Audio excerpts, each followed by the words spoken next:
given us understanding. Anong understanding yun? Through the Holy Spirit. Nang binautismuhan tayo, tinanggap natin si Jesus, ang Holy Spirit, God is in us.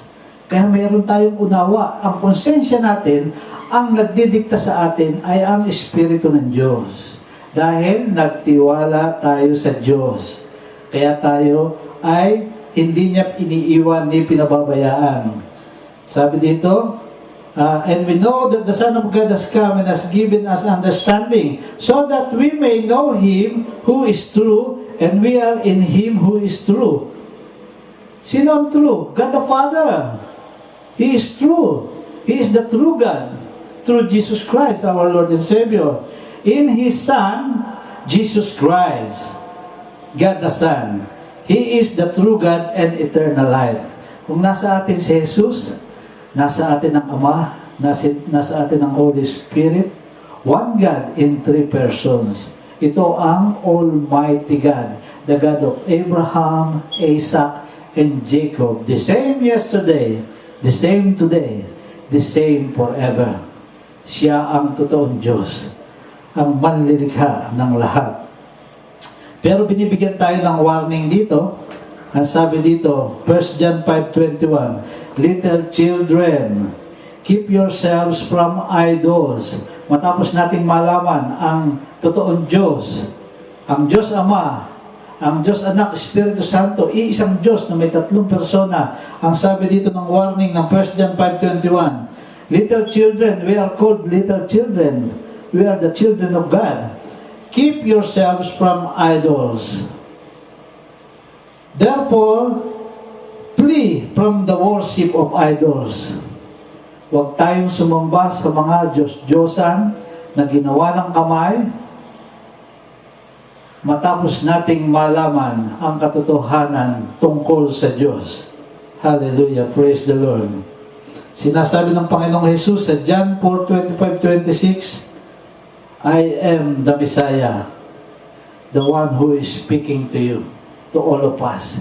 Siya ang Messiah, siya ang Savior. Wala nang ibang tagapagligtas kundi ang Panginoon Diyos sa pamamagitan ng Panginoong Hesukristo. Bakit? Si Jesus ay Diyos. Sinasabi sa John 1:1, in the beginning was the Word, and the Word was with God, and the Word was God. Jesus Christ is the eternal God. Siya ang buhay na salita ng Diyos. Kaya nga, hindi na tayo dapat mag-alinlangan na kung gusto natin ng gain o marami tayong mapakinabangan dito pa lang sa lupa na punong-puno tayo ng pagpapala, tanggapin natin, kilalanin natin, maniwala tayo sa Panginoon Diyos sa pamamagitan ng Panginoong Hesukristo. Tatlong persona ng Diyos ay isang Diyos. Maniwala tayo. Basahin natin ang ating Biblia. Hallelujah. Praise the Lord.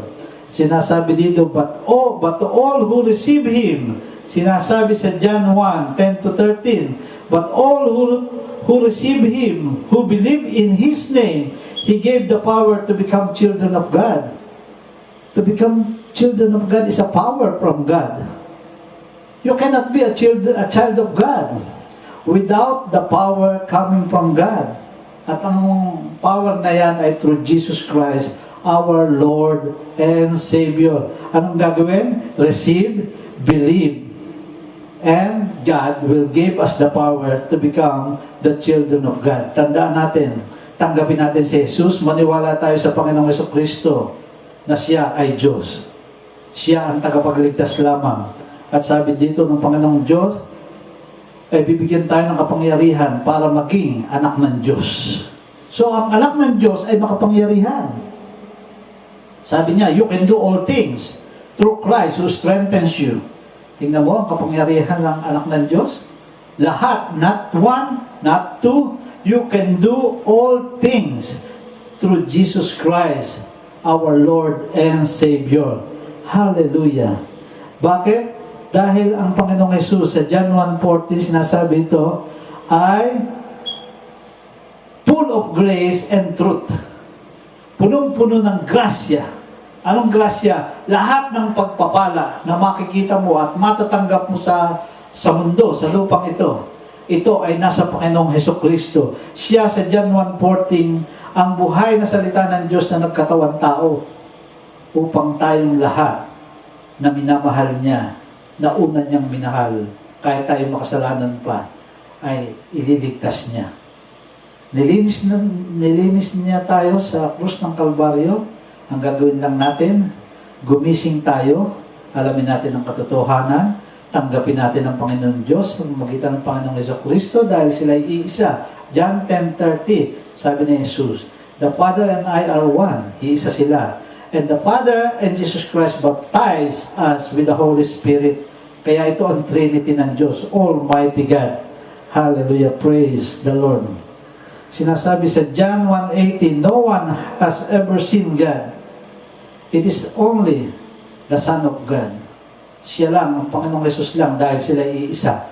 Ang Diyos ay Espiritu. Sinasabi dito, God is Spirit, John 4:24. And those who worship Him must worship Him in Spirit and truth. Huwag tayong sumamba sa Diyos na nakikita. Ito ay false God. Ang Diyos natin ay Spirit. And sinasabi dito, those who worship Him must worship Him in Spirit and truth. Huwag tayo maglagay ng litrato ng Diyos, ng rebulto ng Diyos. Si Jesus ay Diyos. Huwag mong gawan ng rebulto si Jesus. Batang Jesus, matandang Jesus, binatang Jesus, huwag ka magagawa ng rebulto o litrato. Sinasabi dito, John 4:24, God is Spirit, and those who worship Him must worship Him in the Spirit and truth. Si Jesus ay nasa kanang trono na ng Diyos. Sinasabi dito, kaya siya lang ang tagapagligtas. Kaya huwag ka mag-worship. Linawin natin ang ating kaisipan. Gusto mo makita ang Diyos? Ang Diyos ay Espiritu. Hindi mo makikita ang Diyos.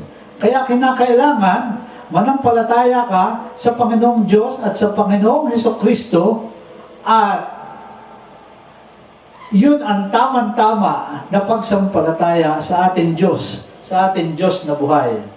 Kaya, naintindihan ba natin ang totoong buhay na punong-puno ng pagpapala?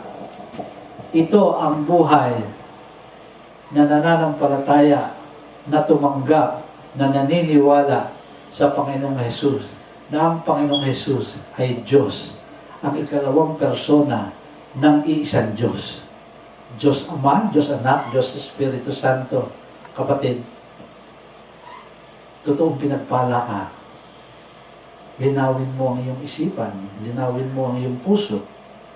Tanggapin natin ng totohanan na ang Diyos ni Abraham, Isaac, and Jacob ay Diyos pa rin ngayon at magpakailanman sa magitan lamang ng Panginoong Hesukristo.